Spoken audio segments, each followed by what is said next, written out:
Welcome to the Badass Babes of Entertainment. I'm Brenda Fisher, and in today's episode, we will be taking a look at a new podcast with Collier Landry called Moving Past Murder. We would like to dedicate this episode to Noreen Boyle, Collier Landry's mother, who was murdered by his father when Collier was 11 years old. Collier has started his new podcast, Moving Past Murder, to help others dealing with trauma. We hope you enjoy Moving Past Murder and will follow and subscribe.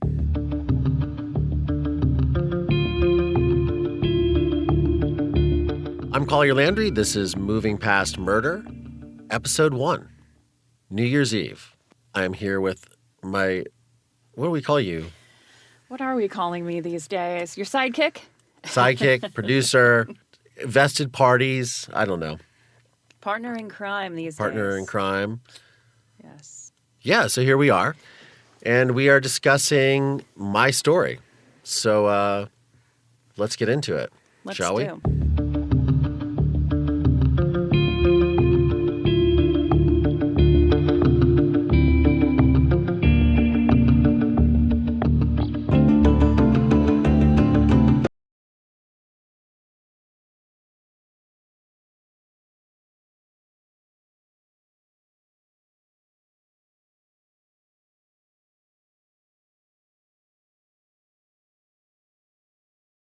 When I was 11 years old, on New Year's Eve, 1989, I awoke to the sound of two loud thuds.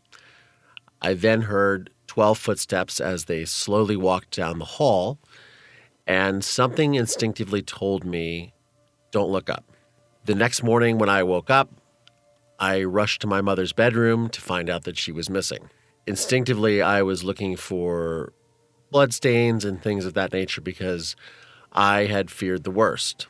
When I went downstairs and confronted my father, he said, well, Mommy took a little vacation, Collier. Told me not to call the police, not to call the FBI, that she would be back. They got in a fight. She threw credit cards at him and her purse, and that's what I had heard in the middle of the night. Wow. Really interesting. So he actually told you not to call anybody. Yes, and specifically said, don't call the FBI, which I thought was really strange. Because that's the first thing you tell your 11-year-old child. Yeah. Is don't call the FBI. And being that I grew up in a very small town in Ohio, a very rural town, it wasn't exactly a hotbed of FBI activity. So, yes, it was very strange. Definitely. Now, I know, too, you had said something about the fact that a friend of your mom's called because your mom didn't show up for something, I believe. We had a lunch scheduled, so this was New Year's Eve. She didn't show up, so she had called the house, and my grandmother, who was my father's mother, had come to stay with us the night before. And this wasn't really out of the ordinary because my grandmother and my mother were very close. She wasn't necessarily close with her mother, who had passed at that time, but she was very close to my father's mother, and she came to stay with us for the New Year's holiday. She picked up the phone and said, Noreen wasn't here, and they got into a fight, and she left. I called back that friend and said, look, this is what I heard. Please call the police. And that's what ended up happening. And that's still amazing to me. I mean, even watching Forensic Files and, seeing your very stoic, put-together little 12-year-old face on that stand and how you could have just kept your wits about you throughout all of this and knowing, and even the comment that you made to your mom's friend, like, I can't talk, I can't tell you anything. I'm not supposed to be on the phone, but you also were making it very clear to her that you knew something was up. Yeah, I was very specific. So I remember they filed a missing persons report. I think it was January 1st, 1990, the police came to the house, and they were just, uniformed officers. They were talking to my grandmother, and she was hysterical because police were inside the house, and I pulled one of those officers aside as we were upstairs looking at my mother's bedroom. I said, look, I don't trust my father as far as I can throw him. I said, something has happened to my mother. But they treated it like a missing persons case, and it started, the newspapers put it out. And the unique thing is, I grew up in this very small town called Mansfield, Ohio. My father was a doctor. In small towns, they're not really into investigating people of stature. There was a lot of resistance at looking at this other than just writing it off as a missing persons report where, they got in a fight, she left, she'll be back soon. I knew differently. And what had happened is because of the New Year's holiday, things were kind of slow, and Detective Lieutenant David Messmore had seen the missing persons report come across one of the desks and kind of picked it up and looked at it and said, this is interesting. Wife of a doctor, missing. Okay, let me go check this out. And he ended up coming to my house to talk to me. And I had, again, pulled him aside from my grandmother, who at, 11, almost 12 years old, I could steadily outrun a 70-year-old woman, and brought him off into another room and said, my mother's would never leave me. She had never left my side my entire life. And she had, I knew something was wrong. And I said, my mother would never do this. And he believed me. Thank God. Thank God. And then you actually brought it to their attention that you had an idea of where your mom might be buried. That was true. But there was a period of when Dave Messmore came to the house, which was, I think maybe January 2nd, 1990. And then when they finally found my mother's body, which was January 25th, 1990, there's a period of obviously 25 days for anyone that can do their math where, nobody knew what was going on. So I would have sort of secret meetings. So my father was starting a new medical practice in Erie, Pennsylvania. And, for those of you that don't really know what the tri-state area is over there, Ohio, Pennsylvania, and New York, Erie, Pennsylvania is probably about 4.5 hours from where I grew up, which is about the central state of Ohio. And, it was probably in the northeastern corner of Pennsylvania. So it's quite a drive, to say the least. So my father was making trips back and forth to set up this new medical practice that he was going to do, which would involve like workers' compensation. And so I had time when my father wasn't there to try to sneak off and make these phone calls. My grandmother would sort of, because it was a Christmas holiday, I wasn't back to school yet, where, I would sneak off, get on the phone, try to find out, tip people off what's going on with my mom's friends. Like, I don't know. I'm like looking through her clothes, trying to see if there's blood stains. I know my mom's not here. I knew she wouldn't leave. I found this one purse, that she wouldn't have left without, that type of thing. My mother was very attached to her purses. Now, she was designer purses, She was right? a designer purse person, yes. So what is the purse that she would not have left without? A navy blue Dooney and Burke.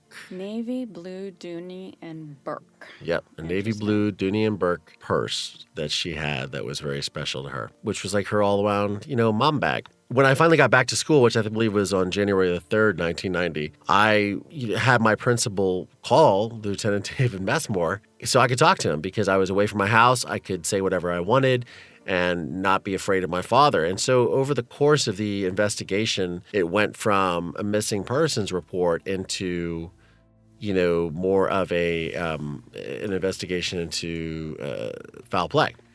So now your school helped you as well. Yeah, my principal, Lynn Riggenbach, would let me go into the office on my lunch hour, and then I would make these phone calls to Dave Messmore to tell him information. I was doing things from we had these bookshelves in throughout our house that were crawl space. So you pull the bookshelf out, and there's like a crawl space. It's pretty typical in the Midwest. And I would pull those bookcases out, looking for her body. I would pull those, bookcases out looking for anything. To see if my dad had stashed her bags or her clothes there, or any sort of thing that would be a clue to what might have happened.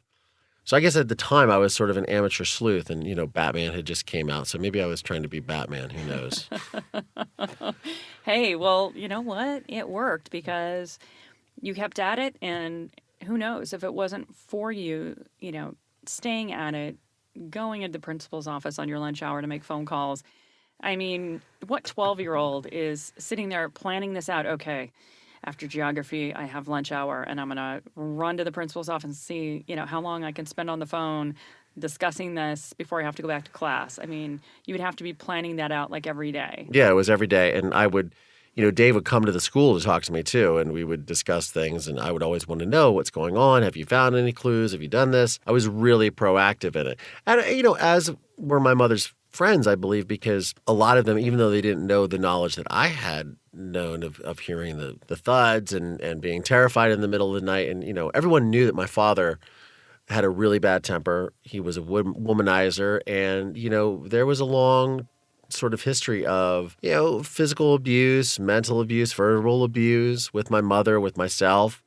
So it wasn't really a surprise. And even though he was a doctor, that was sort of his the Jekyll and Hyde sort of scenario. So, yeah, kept telling Dave. And then one night I went with my father in his pickup truck, and he went inside to pay for gas at the gas station. And when he went inside, or maybe he went to buy lottery tickets, he always bought lottery tickets. And I opened up the center console in his car, and I was searching through stuff, and I found these two pictures. And one was of the outside of a house in the snow. And another was of his girlfriend, Sherry Campbell, who at the time I didn't know, but was pregnant with my soon-to-be half-sister, and her two kids. And they were sitting in front of a fireplace that was wrapped in plastic. So it looked like it was like a new fireplace. Anyways, I found these pictures, and I told Dave Messmore about them. And that's what ended up for them finding that my father had purchased a house in Erie, Pennsylvania, using my mother's name and having Sherry forge my mother's name on a document as N. Sherry Boyle, because my mother's name was Noreen Schmid Boyle. So she wrote N. Sherry Boyle, and they purchased the house. So while all this is going on, in the background, I'm living basically essentially in complete fight or flight mode all the time because my father is very violent. But I had this weird sort of scenario where my father was very much growing up into violence and violent movies and guns and things like that. And he was, he claimed to be a fighter pilot in the Navy, which I ended up finding, of course, and, was not true. He was in the Navy, but not a fighter pilot. I probably saw Top Gun way too many times, more than any other child should have to endure.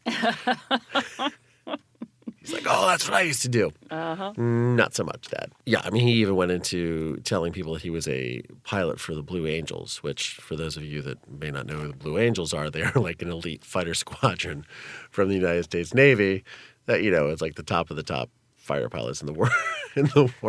That's crazy. It's like, so being a doctor wasn't enough. He had to have other things that people looked up to him for. Yeah, he was a good embellisher of many, many things, sadly. But back to the story. So basically there was this sort of 25 days in limbo where I'm basically with my father when he would come home from his practice, setting up his practice in Erie, Pennsylvania. And I say setting up his practice with air quotes, as Brenda will attest to. Yep. But, he would come back, and I remember he had taken me, and I just got a Nintendo. I was the last kid in my sort of group of friends to ever get a Nintendo. So my mom bought me a Nintendo for Christmas, and I got this game called Double Dragon, or Double Dragon 2, which was like a street fighting game, and Contra, which is like, these are games that my generation grew up with. And I remember my father seeing it, and he goes, this is so violent. I can't believe this. I would never have bought this. I'm looking at him going, you're all about this stuff. Like, what do you mean? Right? So it's like he had this sort of like weird thing that shifted in him. And I remember, he was sore one night and he had me rub like Ben Gay on his back because he was really sore. And I was like, this is super weird, man. I had tipped Dave Messmore off to what ended up being the house. And I remember I woke up to flash forward. So I'm living in this sort of fight or flight scenario for 25 days. I have my sister who was adopted from Taiwan, who was 3 years old, who I know was in the bed when my mother was killed. And she knew, she's, saying to me, I don't know, Guga, I don't know, where mommy? We're both helpless. And my father's mother, meanwhile, is like trying to be our mom. And she's, 75 years old at the time. And she doesn't know what's going on. And here's my father running back and forth to Erie, Pennsylvania, 4.5 hours away every day. All of this is happening. My grandmother's taking care of my sister and I. I'm trying to do schoolwork, go to school, trying to help figure out what happened to my mother as if I'm some amateur sleuth here, talking to Dave Messmore. And my father says to me, well, he goes, Collier, I have a medical conference in Florida. I want you to go with me, just you and me. And as soon as he said that to me, and this was probably around like January 21st or 22nd of 1990, I was freaked out because I thought, he's on to me. He knows something's up. He knows I've been talking to people. Like, I'm a smart kid, I'm his son. Of course, I'm going to do what I think is going to, be right. Right. So, Right. My father sort of has this whole about face in his behavior. He's, always been a very aggressive, very, machismo sort of guy. And now all of a sudden he's turned into this sort of empathetic kind of, violence is bad and this, that, and the other. And I can't believe you're playing these bad video games. I'm thinking to myself, who is this guy? Right. So there was this sort of weird shift in his whole psyche. Meanwhile, I'm sort of terrified of him knowing that I am talking to the police. And so he comes to me and he says, he comes home from his work one night and he says, Collier, I have a medical conference in Florida and I think that you and I should take a trip together, just you and me. And this was around January the 21st, 22nd of 1990. And I knew I'm probably not going to make it back from this trip. And I was a very good swimmer as a child. My mother, I think that was one of the first things my mom ever did was force me to learn how to swim. Wow. Because I grew up part of my life on the ocean. And then when even I would go to swim camp and all that stuff when we moved to Ohio. And so I was a very active kid, even with my asthma. And I knew when he said that to me, I was like, there's something, no. And I remember I went to school the next day and I told my principal, I said, call Dave Messmore. And I told Dave, I was like, he wants to take me to Florida to this medical conference. And, usually his medical conferences were in Florida. And we would go as a family, my mother and I and my father. And it was a normal thing. So that wasn't out of the ordinary. The only thing that was out of the ordinary was just me and him. Right. And you're like, and there's going to be a very scary accident. And... Yeah, exactly. Sharks eat me or, I drown somehow. Yeah. I tell this to Dave Messmore, and he becomes immediately very concerned. And so on January the 24th, 1990, about 6 o'clock in the morning, I get woken up, and the entire house is flooded with police officers in lab coats and stuff. It's like the crime lab and all of this. And then, I saw, I got woken up by these two people who were like, I said, who are you? And they said, we're from Children's Services. We're going to take you with us, and you need to pack a bag. We need to leave within 20 minutes. And so that was, I just had to pack. I didn't know what was going on, but I had to pack a bag with, clothes and, whatever toys I may have had or something. I don't know. And this was like, sadly, the last time I ever saw my dog because they wouldn't let me take my dog with me. And they said, oh, we'll come back for your dog. And then it never happened. Oh, who ended up with your dog? Well, that's a story for another moment. Okay. I never knew. I didn't actually find out who ended up with my dog. I always wondered what happened to him. It was this really, not to get off sidetrack, but, it was something that really stuck with me as a kid, as an adult. Like I always wondered. And when I made A Murder in Mansfield, and we did the screening at in Mansfield on the second day of our 2 sold-out shows. This woman came up to me and she said, "I think we had your dog. Aww. Was it a wired hair fox terrier?" And I said, "Yes." And she's like, "I just want you to know that she's like, I grew up on a farm. We had horses. We had pigs. He lived the best life." He was so loved. He had so much fun. He would run around. He was friends with all the little pigs, and he would sleep with the piggies in the pen. We would find him in there because they were buddies. And I'll tell you what, there are a lot of things that come out when doing a project like that is so near and dear to your heart, and you do it for all the right reasons. Mm-hmm. You hope to get some closure from doing a project like that. Right. And when I found that out about my dog, I mean, I started crying. I was a mess. I'm trying not to cry now. I was a mess, but in such a good way that I finally had that answer. Like, this is what happened to Gowdy, my dog, that I never saw again. And, for a child, I mean, even now, when I have a Chihuahua now, but I had 2 Chihuahuas for the longest time, and one of them was very sick. Every health problem you could imagine, enlarged heart, reverse coughing, luxating patella, you name it.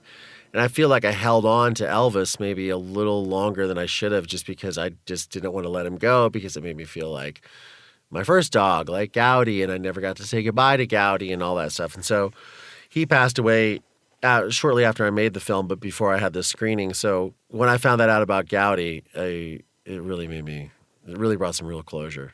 So That's amazing.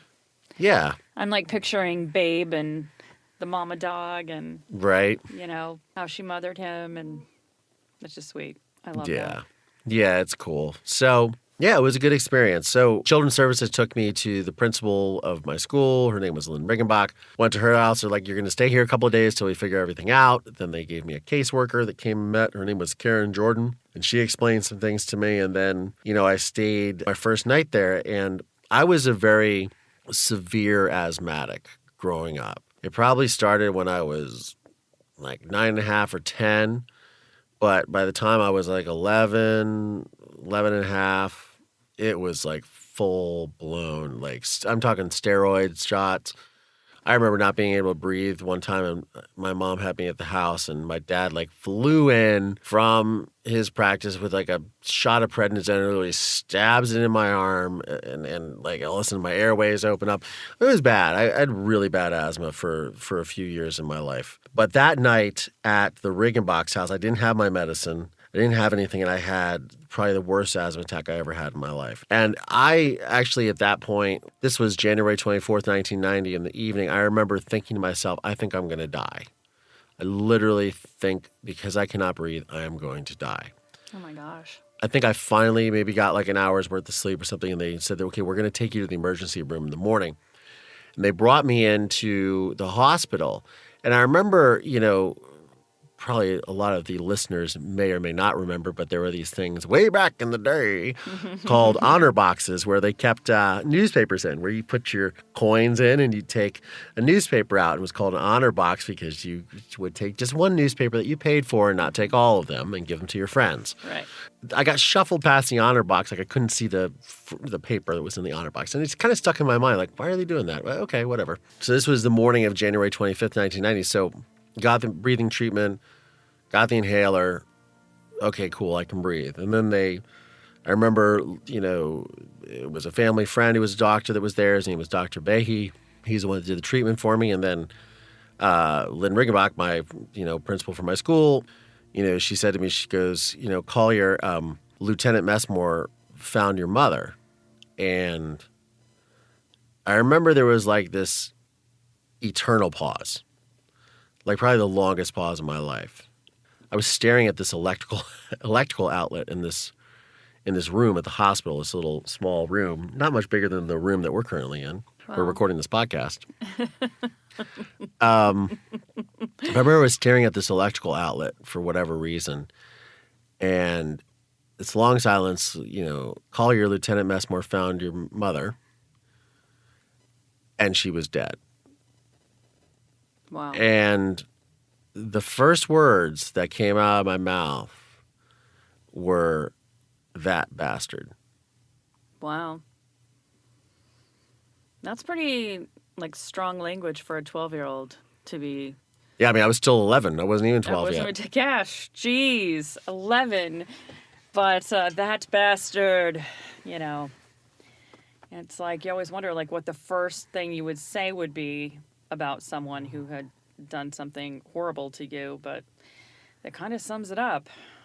That had to be just crushing. You knew it. I mean, you knew deep down that that was what had happened, but hearing it out loud from someone else, telling you that everything that you were thinking was absolutely correct and you were right. And it's probably the one time in your life that you absolutely wished you weren't. Oh, yeah. You don't want to be right. No, you don't want to be right.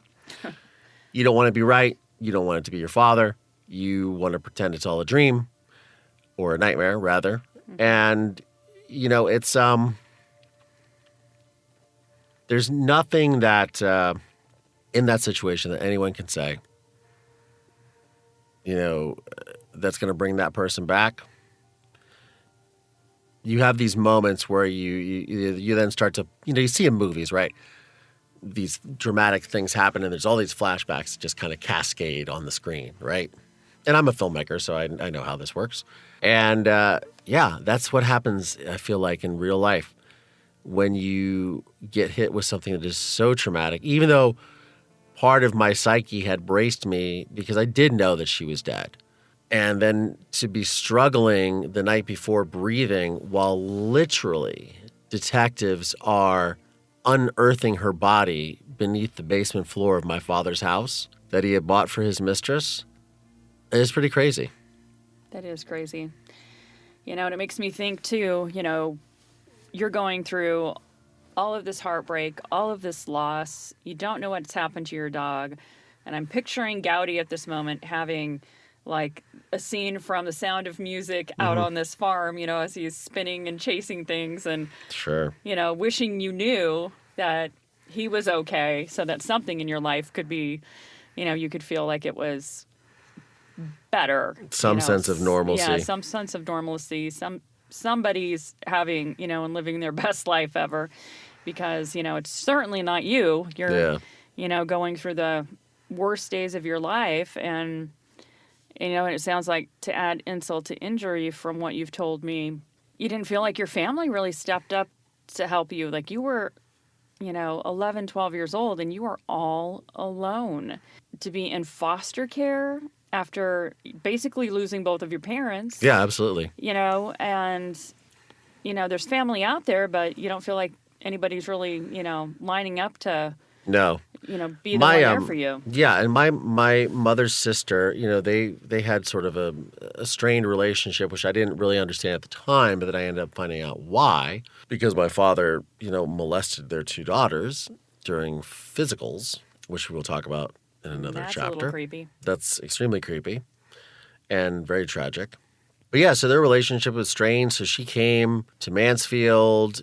And, she'd only been there a couple of times. I hadn't really seen my aunt a lot because of the strain on the relationship, all caused by my father for the most part. So, yeah, I was left sort of to my own devices to process all of this in foster care, no family, really not even any real, my friends, I remember, after being at the hospital and then going back to my school, and it was like the Chinese New Year celebration, and my mom was like the one who was helping to orchestrate all that.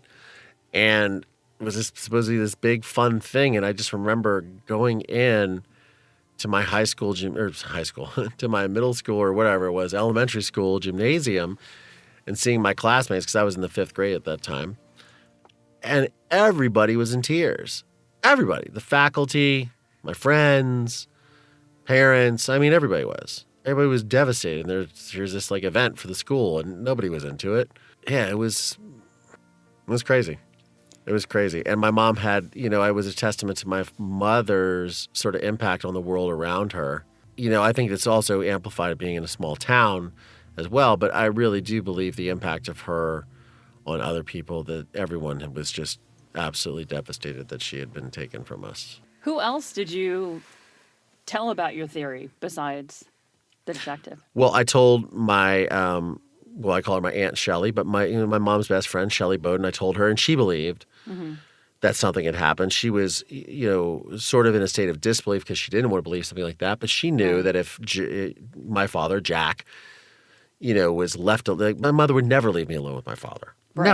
Never. Even if she was over it and done and this, and they were in the middle of getting a divorce, right? Because one of the caveats that my mother had in her sort of arrangement with my father, what I later found out was sort of an arrangement after a certain point, because my father was a chronic womanizer and he would have all these girlfriends, all this stuff. And she said, look, I draw the line in the sand is you can go do what you want.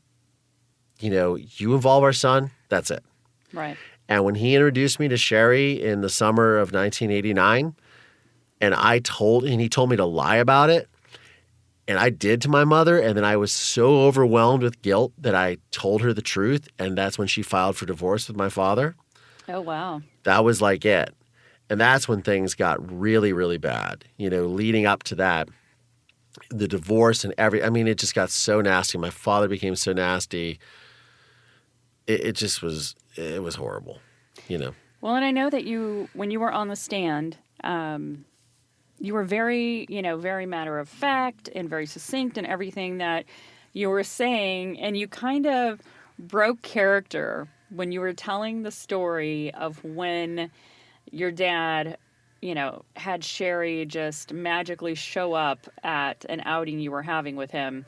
And he said to you, "Oh, look, it's Sherry." And What? you mocked him when you were on the stand, and that was phenomenal to me because it made me feel like this is your opportunity to really kind of grind it into him that none of this was okay. Yeah, he said to quote it perfectly, "Well, look who's here. It's Sherry."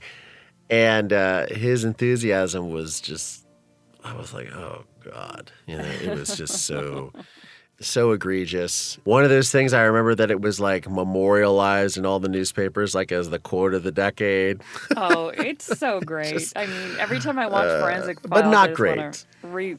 Well, yeah, not great, but funny. I mean, it's just like this kid is, I wouldn't say getting his revenge, but he's getting justice. He is making it happen. He is a one-man wrecking crew. And, what kid... I was pissed. Yeah. And what kid actually gets to, go head-to-head with one of their parents? Well, literally, have their day in court. Yeah, what kid actually gets to have their day in court? Against one of their, their parents that has done something, absolutely wrong, and you're So the heinous, one. So heinous, and you get to hold him accountable. Yeah. And that's what it was. It became very personal for me. And we'll get into this in the next episode, but when we talk about, me finding out, okay, it's confirmed for me she's dead, this, that, and the other, then it's like, okay, what's phase 2? And the prosecutors and Dave Messmore and everybody were like, we don't want you don't need to testify. We don't want you to testify. And I was like, oh, no, I am going to. I mean, I testified in front of the grand jury because that's what was able to bring down his indictment because of everything I heard with the thuds and whatever woke me up, which could have been a scream because I used to sleep as like a log. Yeah. I mean, I haven't since then, but like as a kid, I would sleep like a log. And that was always my mother's saving grace to people because I'm a very energetic person even to this day. But as a kid, I was like probably out of my mind. And my mother never gave me coffee. I never had anything like that. But I was a very energy-filled young man. And my mother and people would say to my mom, "What, how do you do it?" She's like, "Because he sleeps for 12 hours every night. He goes to bed at 8 and he wakes up at 8. It's a miracle." Because I was just like bouncing off walls, no sugar, no caffeine, just naturally. I mean, I'm still that way. It's kind of funny. You have 2 switches, on and off. Yep. Yep. I do. Sounds like she was a wonderful lady, and let's talk about her for a little bit. Sure. Because some of the stories that you've told me about the fact that you guys would go shopping together, and you knew more about designers than any kid that I ever knew. In fact, probably you still know more than I do. It was amazing to hear you ask people questions, and like one of the first questions I think you asked Mrs. Messmore is, "How many Louis Vuitton purses do you have?" Yeah, that's what they remember. That's wonderfully archived in the annals of history in A Murder in Mansfield. Yeah, my mother never really wanted to leave Philadelphia. She never wanted to really leave the big city. And my mother loved to shop. My mother was both my parents were very educated people. They both went to University of Pennsylvania. Obviously, my father was a doctor. My mother was a dental hygienist, and I found out, in making the film, one of the cool things is, my mother really was the impetus for my father getting into medical school because she supported him, because she graduated with her degree in dental hygienistry and was able at that time, living in Philadelphia, to make something like $25 an hour, which that's a lot of money. Back in the 70s. 70s, yeah. Late 60s, early 70s. That's a pretty good living. Yeah. For somebody, a female, in making a film like A Murder in Mansfield, when you kind of do all the pre-production, I went and talked to a lot of my, some of my relatives, I should say, that would speak to me. I mean, it never made it in the film, but I got to find out really a lot of nice things about my mother. The impact that my mother had on the world around her with the people that she was connected to, her friends, her family, her just everyday people. I mean, She was a very generous and giving person who tried to help everyone she could. And I remember, like, when I was a kid, one of the things that would happen is every year during Christmas, if I wanted Santa to bring me toys, I had to give away like half of my toys to Toys for Tots. So we would go through my toys and I would choose which ones I would keep and which ones I would give away. And I was always taught, like, you are privileged. You have a mommy and a daddy and a house and food, and you need to be grateful for that. She was always that type of person. I know that if she had lived past, me being 11, if I was a bratty teenager, she would probably yank me by my ears and go, yep, we're leaving school and I'm taking you to India so you can see what kids do when they live on the street. And then you can snap right back out of your little temper tantrum and realize how good life is for you. Right. I think we kind of lose that nowadays in our sort of sense of entitlement society that we sometimes live in, or we do live in. But I digress on that point. All that to say this, she was a very worldly, educated person who always sought out the good in people and always treated everyone with kindness and love and respect. And I learned that from her. And I think that's her greatest gift to me, is that's what she taught me while she was here on Earth. Absolutely. Well, and you've turned out to be a pretty good guy. You're all right to hang out with. So thanks, Brenda. You're welcome. I pay her to say that, by the way. Brenda is always wearing her Crime Junkie jacket, by the way. So shout out to the girls over at Crime Junkie, Britt and Ashley. Yes, they're fabulous. They are my faves, and I had to make my own custom jacket wearing everything, all of their patches. I even have full body chills. I'm wearing that as well. So I'm very excited. I'm still waiting for them to come up with a patch that says, "It's never just a mannequin." That is like my favorite thing that they say. So this concludes part 1 of my story. This is New Year's Eve. I'm Collier Landry. And I'm Brenda Fisher.